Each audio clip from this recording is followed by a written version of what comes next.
kwa nature ya namna ambavyo mwili umesukwa, jinsi Mwenyezi Mungu alivyoumba. chief, mtu yote ambaye anaweza kuobserve vizuri hizi sababu 5 za kibiblia sawa za magonjwa wala mwili wake hautakiwi umwe ugonjwa wote. Mambo yanaenda vizuri. Yale mapepo yote ya kimetabolic yale tunayasema yanaingia mwilini kwa sababu mtu ameamua kuvunja sheria zinazogovern metabolism mwilini. Sawa. Ndio anakaa chief. UTI sugu, sijui pneumonia, sijui typhoid, sijui malaria, sijui nini. Makorokoro ya magonjwa sio yanayoambukizwa na wadudu na vimelea. Yale yanaingia kwa sababu mwanadamu ameamua kuishi mfumo wa maisha ambao unadhoofisha kinga ya mwili. Kinga ya mwili kazi yake ni kupambana na hayo sasa. Sawa. Unatakiwa uyazuie. Kwa hiyo nafikiri kinga ya mwili eti inawaza kisukari. Eti inawaza pressure.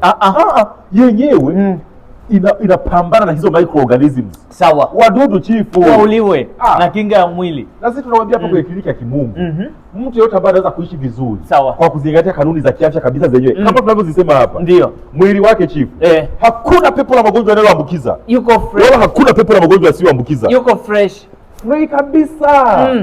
Healthy. Sawa. And productive. Mapepo yanakuwa yanakuja. Yana bounce hivi. Sawa. Wewe sisi tunafundisha hapa Bisikio Dispenza Libongo Mwanza Tanzania, au pale Tip Top Mazese Usangia Usigopa pili Dar es Salaam, au pale Town Arusha kona ya Mbauda na Kibondo. My friend, stay healthy, be productive.